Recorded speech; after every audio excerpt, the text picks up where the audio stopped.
Hello, my name is Keith. This is my beautiful wife, Leslie, and we're here to talk about the book I have coming out called The House of Rippons. Right there. I wanted to start this video off with a synopsis, but Alex and I haven't really written the full synopsis, so I'm going to give you the gist. A young man wakes up with no memory. He's anywhere between 16 to 18 years old.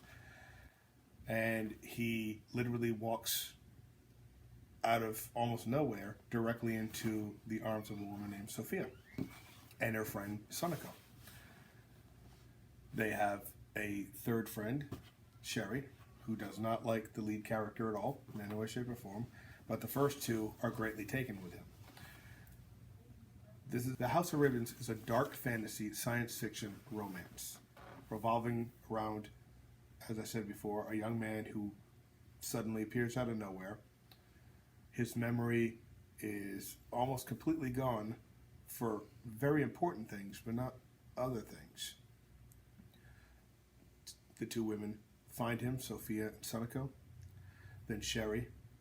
They live in a group of 20 some odd cottages with one main house towards the center back, I guess you would call it. The House of Rippons is controlled by Lady Silk. Lady Silk has been tutored from a young age by a very old witch, whom has taken a great interest in the lead character, Slade. He's not like anybody else that lives in these cottages, none of the males, none of the females. He has gifts and abilities that he shouldn't have. When you're no one, you can be anyone or anything. Now, I know that might not have sounded very interesting, but like I said, Alex and I are still working on the synopsis of the book.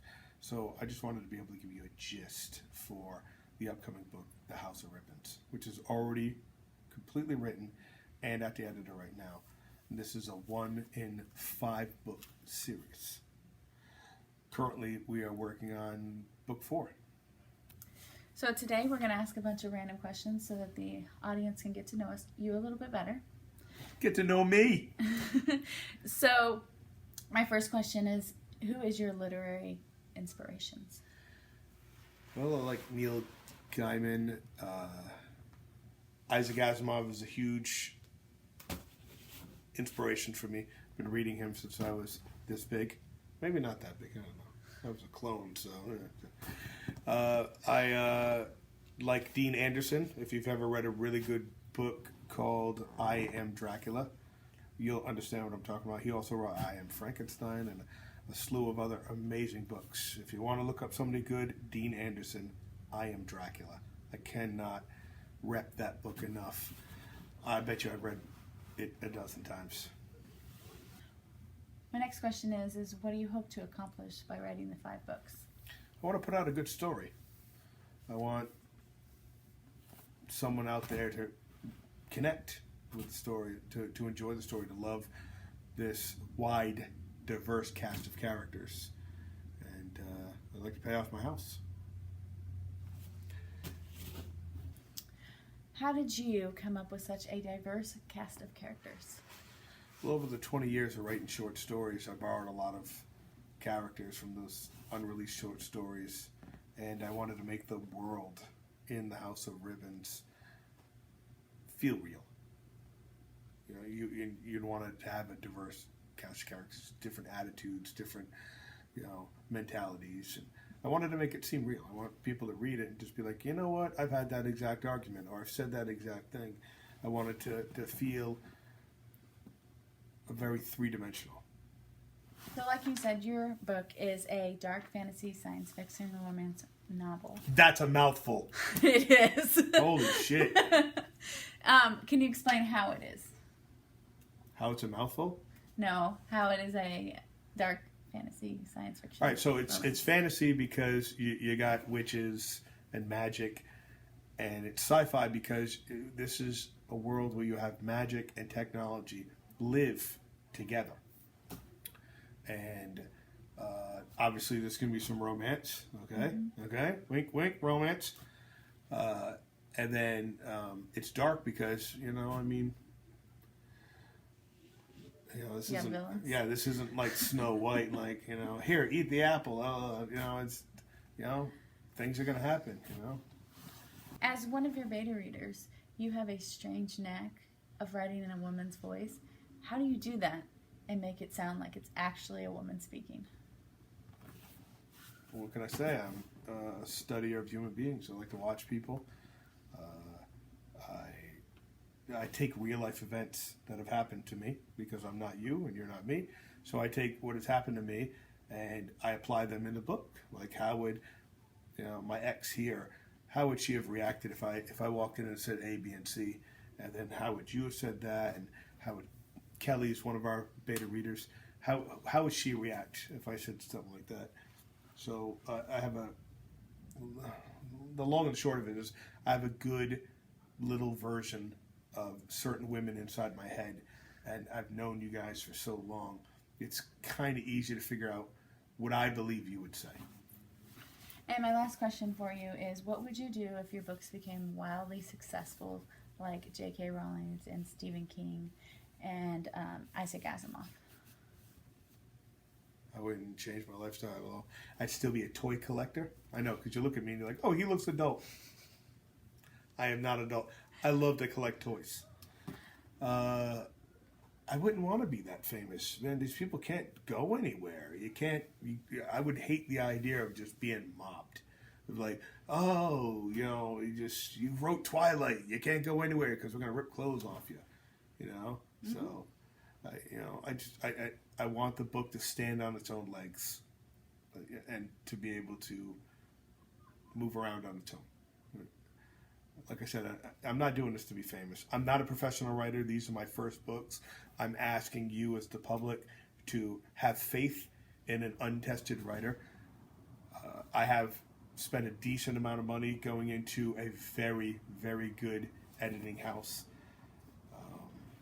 And as I've said before, Alex has taken a real liking to the book. Because my first thing I asked her is I said, hey, you know, I know you're getting paid to edit the book, but don't blow any smoke up my ass. If this sucks, I need you to tell me it sucks. Because I don't have an ego. You know, you're going to tell it like it is. Hey, man, this sucks, it sucks. Okay, shit. And then I can take criticism like that, okay, and turn it into something better. I'm lucky enough where she really enjoys this. You really enjoy this, and the few other beta readers have really enjoyed this. But it's not like I just grabbed the story out of thin air. This is a kind of a compilation of a lot of short stories. So, yes, I'm a new writer, but I've dabbled in this 20-some-odd years. And I finally decided that I'm old enough where I'm going to pull the trigger. And I hope that you as the reader connect. I hope you'll take a chance. And I hope you enjoy it. The idea is to have just a random stranger I've never met in my life just get a hold of me and say, hey man, I really like that. I connected with this character. A, B, and C. And it'd feel good, you know, because I know when I've read books, I've really connected. Now I was lucky. I got to get to know Dean a little bit from I Am Dracula. And I got to tell him how it truly felt about this book. This book made me want to write a book. And I read this book back in like 95, 96. And I've carried it all around the world on all of my deployments. This is a beautifully written book. It made me want to write. Because I could never hope to write like Isaac Asimov. Mm-hmm. Because if you know anything about Isaac Asimov, this guy's got a brain and he wrote all the time. All the time. He could carry a conversation on the phone and write at the same time. And this guy had crazy degrees, and he was just super, super intelligent, and levels that I'm not. So I could never hope to write stuff like that. That and the fact that when Isaac Asimov wrote science fiction, he was writing stuff that had not yet existed. Laptops, tabletops, invisible keys, all that type of stuff. You know, the positronic brain is literally an invention from Isaac Asimov.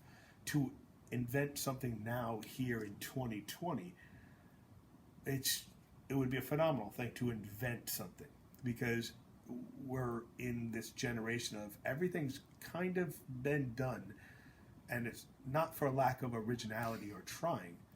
It's how do you do it? You know, like, well, how do you invent? You can invent new races, species, diseases.